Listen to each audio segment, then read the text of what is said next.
Prime का वक्त है। नमस्कार, मैं रविंद्र सिंह आपके साथ। अयोध्या में भगवान राम के बाल स्वरूप की मूर्ति की प्राण प्रतिष्ठा के बाद भगवान राम की एक और मूर्ति सामने आई है। शाम के बाद सफेद रंग में दिख रही मूर्ति को मंदिर के प्रथम तल पर स्थापित किया जा सकता है। आपको बता दें कि इस मूर्ति की शिल्पकारी मूर्तिकार सत्यनारायण पांडे ने की है। दरअसल राम मंदिर के गर्भगृह में स्थापित करने के लिए 3 मूर्तियां बनाई गई थी, जिसमें से श्याम रंग वाली मूर्ति यानी जो अभी स्थापित की गई है उसे प्राण प्रतिष्ठा के लिए चुना गया था।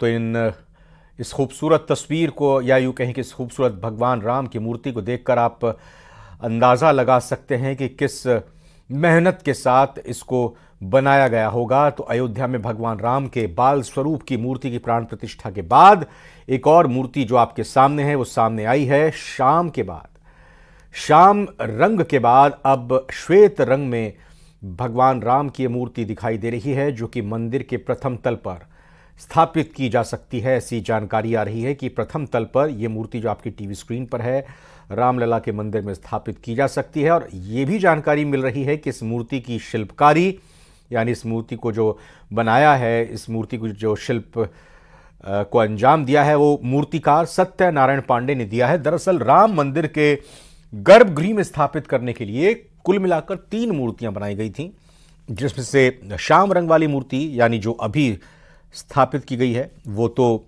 हम सब ने देखी है। अभी दूसरी मूर्ति भी प्रथम तल के लिए जिसे कहा जा रहा है कि ये स्थापित की जा सकती है। तो ये 2 मूर्ति, श्यामल स्वरूप प्रभु श्री राम का और श्वेत स्वरूप प्रभु श्री राम का, एक मूर्ति की प्राण प्रतिष्ठा हो चुकी है श्यामल स्वरूप, और दूसरी श्वेत स्वरूप की मूर्ति का भी ये कह सकते हैं रूप सामने आया है। और कहा यह जा रहा है कि प्रथम तल भगवान राम के मंदिर में इस मूर्ति को स्थापित किया जा सकता है।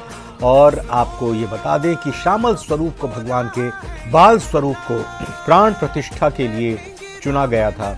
और अब ये जो दूसरी मूर्ति श्वेत स्वरूप में सामने आई है, इसको लेकर कहा जा रहा है कि मंदिर के प्रथम तल पर इस दूसरी मूर्ति को भी स्थापित किया जा सकता है। कुल मिलाकर 3 मूर्तियां भगवान राम की बनाई गई।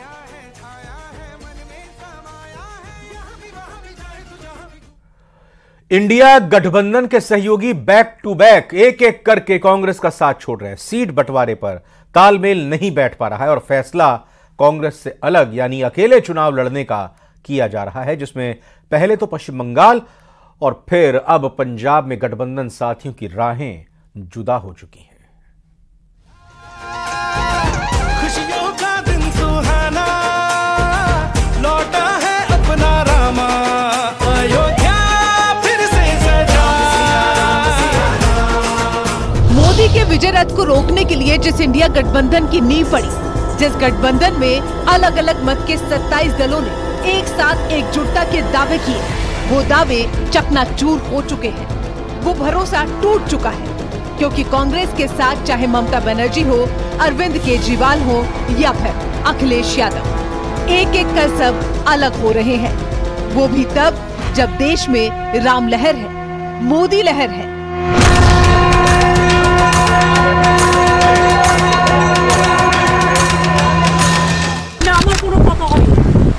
আমার কোনো কথা হয়নি এবং আমি প্রস্তাব দিয়েছিলাম, প্রথম দিনই প্রত্যাখ্যান করেছে। তখন থেকে আমাদের দল সিদ্ধান্ত নিয়েছে আমরা বাংলায় একা চলবো। ইভেন ওরা যে আজ থেকে র্যালি করেছে আমাদের একবার as a matter of country, আমি ইন্ডিয়ার অ্যালায়েন্স আমাকে একবার জানিয়েছে যদি আপনার রাজ্যে যাচ্ছি না, জানায়নি। সুতরাং আমার সাথে কোনো সম্পর্ক নেই বাংলার ব্যাপারে। অল ইন্ডিয়ায় কি করবো না করবো আপনার ইলেকশন ভাববো। আমরা সেকুলার পার্টি, আমরা বিজেপিকে হারানোর জন্য যা করা হবে। কিন্তু এখন কোনো চর্চা নেই, মিথ্যে কথা, অ্যাবসলিউটলি রং। মিথ্যেটা আমি বলবো না, বলতে অ্যাবসলিউটলি রং। लोकसभा चुनाव से पहले विपक्षी इंडिया गठबंधन को पश्चिम बंगाल में जोर का झटका लगा है। पश्चिम बंगाल की मुख्यमंत्री और तृणमूल कांग्रेस की प्रमुख ममता बनर्जी ने एकला चलो का नारा दे दिया है। ममता बनर्जी ने ऐलान कर दिया है कि टीएमसी लोकसभा चुनाव में अकेले ही चुनाव मैदान में उतरेगी। और ममता के इसी ऐलान के साथ ही विपक्षी इंडिया गठबंधन की तस्वीर और भविष्य पर संकट के बादल गहरे हो गए हैं। ये जो गठबंधन बन रहा था, ये स्वार्थ का बंधन बन रहा था, ये ठगों का बंधन बन रहा था, ईडी सीबीआई के डर का बंधन बन रहा था। इसीलिए ये गठबंधन नहीं हो पाया और अन्य अलग अलग राज्यों के अलग अलग नेता धीरे धीरे अपना ऐलान करने लगे, अपने एकला चलो का रास्ता अपनाने लगे। जैसे कि पहले बहन जी कुमारी मायावती जी ने उत्तर प्रदेश में अकेले लड़ने का ऐलान किया, उस समय इंडी गठबंधन तुरंत धराशायी हो गया, वहीं से बिखरना शुरू हो गया। बंगाल के अंदर तृणमूल कांग्रेस एक बड़ी पार्टी है, सत्ता में है और कांग्रेस और लेफ्ट उनसे अपोजिशन में चुनाव हमेशा लड़ा करते हैं, इसलिए उनके लिए सीट शेयरिंग थोड़ा सा जो है कॉम्प्लिकेटेड रहेगा और जो भी छोटे मोटे उनके बीच में मनमुटाव हैं वो हल कर दिए जाएंगे, क्योंकि मोटे तौर पे चाहे ममता बनर्जी हों चाहे राहुल गांधी हों, दोनों ही इंडिया ब्लॉक की सक्सेस के लिए कमिटेड हैं। ये सियासी आग भले ही पश्चिम बंगाल में लगी हो, लेकिन धुआं उत्तर प्रदेश के रास्ते पंजाब तक पहुंच चुका है। सूत्रों का दावा है कि अखिलेश यादव भी कांग्रेस से अलग रणनीति तैयार कर रहे हैं। लखनऊ में एसपी के प्रत्याशी का ऐलान हो चुका है। लखनऊ सीट सपा से कांग्रेस मांग रही थी। इसके अलावा एसपी और कांग्रेस में कई सीटों पर पेच फंसा है। हालांकि आरएलडी के साथ समाजवादी पार्टी की डील हो चुकी है, यानी कि जिन सीटों पर कांग्रेस समाजवादी पार्टी से डील कर रही थी, उन सीटों पर अब खेल हो चुका है। और इसी बात के संकेत अखिलेश यादव एक दिन पहले लखनऊ में प्रत्याशी के ऐलान के साथ दे चुके हैं। सूत्रों के हवाले से खबर यह है कि कांग्रेस जो है वो बहुत ज्यादा सीट मांग रही है, उसके साथ साथ कुछ सीटों पर दोनों ही पार्टियों में विवाद भी है। जैसे कि चाहे अमरोहा की सीट हो या सहारनपुर की सीट हो, समाजवादी पार्टी चाहती है कि जो मुस्लिम बाहुल्य सीट हैं उनको समाजवादी पार्टी अपने पास रखे, लेकिन कांग्रेस चाहती है उनमें से कुछ सीट पर वो चुनाव लड़े। लेकिन ऐसे में दोनों ही पार्टियों के बीच में सामंजस्य नहीं बन पा रहा है। इंडी गठबंधन की ये लड़ाई यहीं खत्म नहीं हो रही है, यहाँ से तो असली खेल शुरू हो रहा है, क्योंकि बिहार और पंजाब में भी कांग्रेस अपने सहयोगियों को मनाने में नाकाम रही। बिहार में नीतीश तो पंजाब में केजरीवाल कांग्रेस को आग दिखा रहे हैं। कई तो 4 भी ने, कई चो 1 भी है। जिमें जलंधर है तो सिटिंग है साडा, सो असी 40 करीब के नाम असी रखे ने। उस तो बाद फिर अगे सर्वे करावांगे, होर सर्वे लेवल होणगे। उस तो बाद जो भी बिनिंग क्राइटेरिया रखा है, असी पंजाब नूं जिताउणा है, असी पंजाब नूं देश दा सब तो मोहरी सूबा बनाउणा है। पंजाब बनूंगा हीरो 13-0। यानी कि 24 के चुनाव में अब इंडी गठबंधन के साथी अपने अपने दांव से माहौल तनावपूर्ण कर चुके हैं। साथ ही ये भी संदेश दे चुके हैं कि अब क्षेत्रीय पार्टी कांग्रेस से अलग चुनावी मैदान में है, जिसकी तस्वीर सबसे पहले पश्चिम बंगाल से आई। ऐसे में अब अखिलेश यादव क्या फैसला लेंगे, अब इस पर सबकी नजरें टिकी हुई हैं। Bureau report, news 18। खुशियों का दिन सुहाना, लौटा है अपना रामा, अयोध्या फिर से सजा। प्राण प्रतिष्ठा के बाद श्री राम लला के दर्शन का आज दूसरा दिन था और कल से अयोध्या में उमड़ी राम भक्तों की भीड़ थमने का नाम नहीं ले रही। दर्शन को आतुर भक्त लगातार आते जा रहे हैं और दर्शन पाकर खुद को धन्य महसूस कर रहे हैं। वहीं भीड़ को मैनेज करने के लिए सीएम योगी ने सभी बड़े अधिकारियों को निर्देश दिए हैं। आज दूसरे दिन भक्त दर्शन पाकर हंसी खुशी लौट रहे हैं।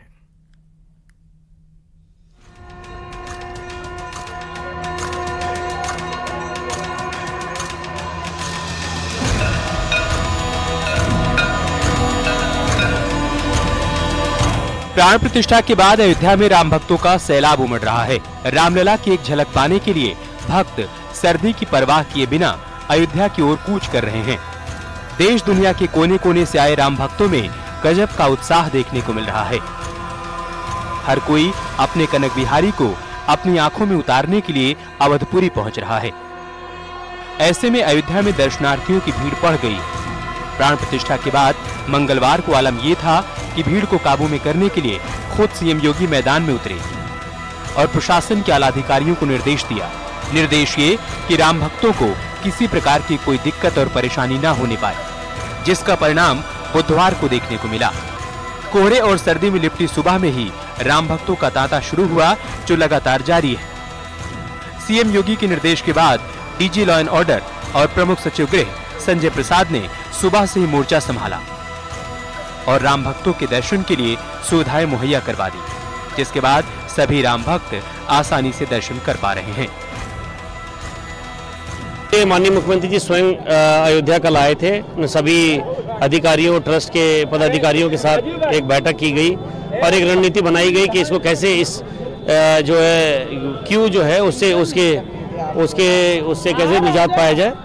तो वो उसके लिए व्यवस्था की गई। आप खुद देख सकते हैं यहाँ पे बैरिकेडिंग की गई है, 4 रोज बनाए गए हैं, पब्लिक फैसिलिटेशन सेंटर चालू कराया गया है। कल के बारे में बता सकता हूँ, हमारा अनुमान है कि 4.5 लाख लोगों ने दर्शन किया है।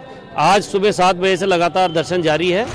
रामलला की प्राण प्रतिष्ठा के दूसरे दिन भक्तों को दर्शन करने में सहूलियत मिल रही है। प्रशासन की ओर से सामान रखने के लिए लॉकर की व्यवस्था भी मुहैया कराई गई है। भक्तों को अब दर्शन में कोई ज्यादा परेशानी नहीं हो रही है। सीएम योगी के निर्देश पर अयोध्या पहुंचे विशेष अधिकारी व्यवस्था को दुरुस्त करने में जुटे हुए हैं। अयोध्या में जो कल और आज की व्यवस्था सिर्फ इतना परिवर्तन है कि क्यू प्रॉपर तरीके से हम लोग ने बना दिया है। उसके लिए डेडिकेटेड चैनल बन गए हैं जिससे लोग जा रहे हैं एक तरफ से, दूसरी तरफ से निकल रहे हैं। बेहतर क्राउड कंट्रोल को करके हम लोग व्यवस्थाओं को और बेहतर सुनियोजित तरीके से चला रहे हैं, जिससे कि दर्शनार्थियों को कोई किसी तरह का कोई कष्ट ना हो। जयपुर बीजेपी ऑफिस में बीजेपी प्रदेश अध्यक्ष सीपी जोशी का ये सुनते हैं क्या कह रहे हैं प्रधानमंत्री नरेंद्र मोदी के दौरे से पहले। लोकप्रिय नेता फिर से जयपुर की धरा पर आ रहे हैं। सर, सामरिक लिहाज से हम बात करें तो भारत और फ्रांस के अच्छे रिश्ते हैं। राफेल हमने वहीं से लिया है और भी कई डील होनी बाकी है, लेकिन पर्यटन के लिहाज से क्या सोचते हैं, क्योंकि फ्रांस उन टॉप 5 कंट्रीज में शामिल है जिसके सबसे अधिक पर्यटक राजस्थान आते हैं, जयपुर आते हैं। तो क्या इससे पर्यटन को और बढ़ावा मिलेगा?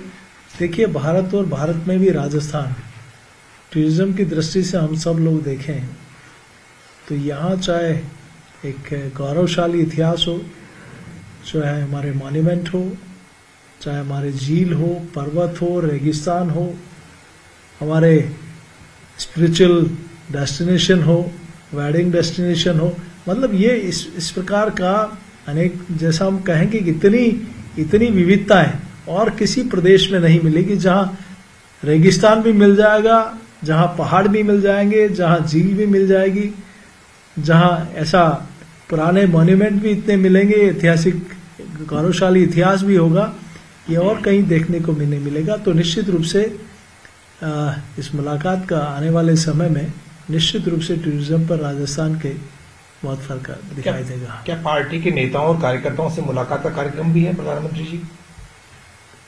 देखिए, अभी शुद्ध रूप से जो हम सब लोग देख रहे हैं कि यहाँ आने के पीछे ध्येय, और हम लोग तो इसमें ही अपने आप को पूरे राजस्थान के और जयपुर की जनता धन्य है कि जयपुर की जनता को अपने लोकप्रिय नेता का इतने कम समय के अंतराल में मिलने का और अभिनंदन करने का अवसर मिल रहा है। राजकुमार रोत बीजेपी के विधायक हैं, उन्होंने एक आपत्तिजनक बयान दिया है। वो काल्पनिक पात्र है रामायण के, उनके नाम पर टापुओं के नाम रख रहे हैं और इसका उन्होंने विरोध किया है। भगवान राम को काल्पनिक पात्र बता रहे हैं। देखिए, कांग्रेस ने भी यही पाप किया था। सुप्रीम कोर्ट ने कहा था कि राम काल्पनिक है, राम कभी पैदा नहीं हुए। लेकिन हम सब लोग देखेंगे, जिस संविधान को आप और हम सब लोग मानते हैं, उस संविधान में भी, उस संविधान के पेज में भी, पृष्ठ में भी प्रभु श्री राम का और उनके कई श्लोकों का अंकित होना इस बात का द्योतक है।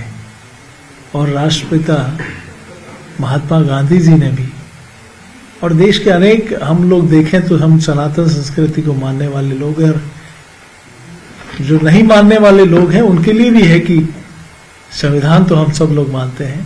तो ऐसे में हर व्यक्ति का अपना अलग बयान हो सकता है, अलग सोच हो सकती है, लेकिन मैं जरूर कह सकता हूं कि देश के हर व्यक्ति के मन मन में रोम रोम में राम है। अयोध्या के बाद में मोदी जी का जयपुर आना, क्या आपको लगता है कि लोग बहुत कुछ करना बाकी है? असंभव को भी संभव कर दे, वो नाम है नरेंद्र भाई मोदी। तो मुझे लगता है कि वो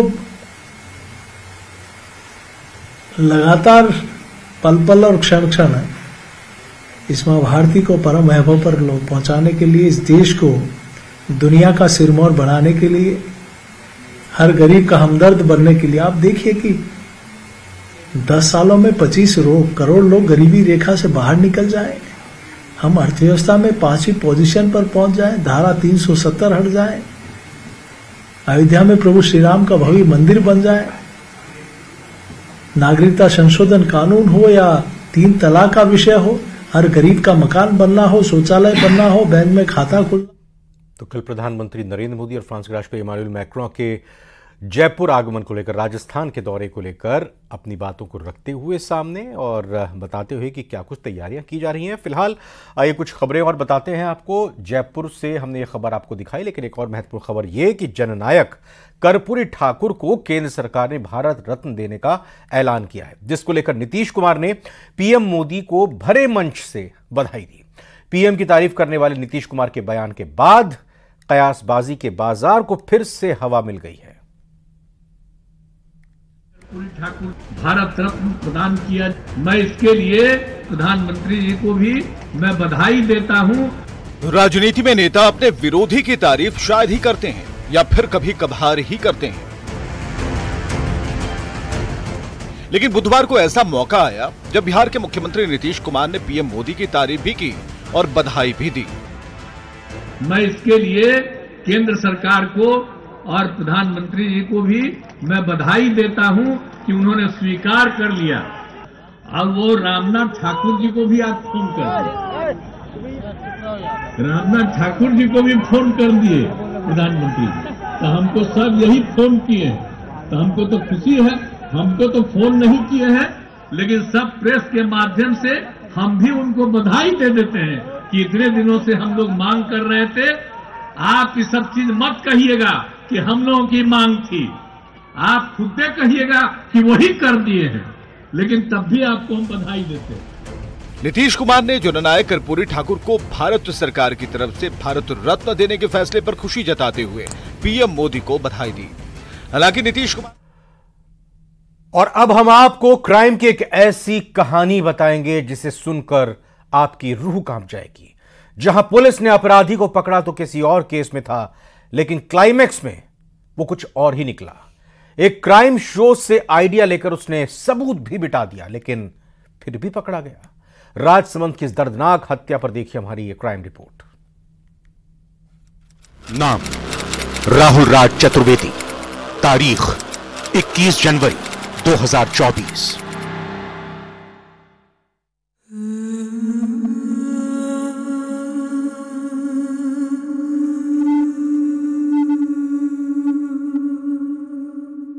इस दर्दनाक कहानी की शुरुआत अंतिम पन्ने से करेंगे, जहां मोहनलाल सुखाड़िया यूनिवर्सिटी के स्वर्ण जयंती द्वार पर एक व्यक्ति हथियार लेकर खड़ा था, जिसकी सूचना पुलिस को मिली और पुलिस ने मौके से उसे दबोच लिया। पुलिस ने व्यक्ति के पास से पिस्टल बरामद की और उससे पूछताछ करनी शुरू की। तभी पुलिस के सामने एक नई कहानी सामने आई। पुलिस को पता चला कि इसके साथ लिव इन में रहने वाली महिला कहीं गायब है। पुलिस ने महिला के बारे में पूछताछ शुरू की तो इस खतरनाक इंसान की अपराध गाथा का पहला पन्ना ही खून से सना हुआ मिला। तारीख 12 मई 2020, स्थान राजसमंद का सनवाड़। यही वो दिन और स्थान था जहां इस हैवान ने खूनी दास्तां लिखी थी। पुलिस की जांच को पहले तो इसने भटकाने का प्रयास किया, लेकिन जब पुलिस ने अपना असली रंग दिखाया तो इस हैवान ने तोते की तरह अपनी पूरी क्राइम कुंडली खोल कर रख दी। आरोपी ने पुलिस को बताया कि साल 2019 में शिवरात्रि में एक महिला अपने 2 बच्चों के साथ मंदिर में आई और वो रो रही थी। उसका नाम भानुप्रिया था। वो महिला को अपने किराए के घर में ले आया।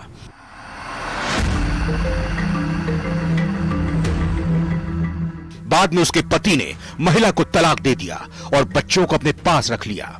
उसके बाद वो दोनों राजसमंद के सनवाड़ में किराए के मकान में रहने लगे। लेकिन कुछ दिन बाद ही दोनों में झगड़े होने शुरू हो गए। लेकिन एक दिन झगड़ा इतना बढ़ा कि उसने गला दबाकर महिला की हत्या कर दी। और इसी के साथ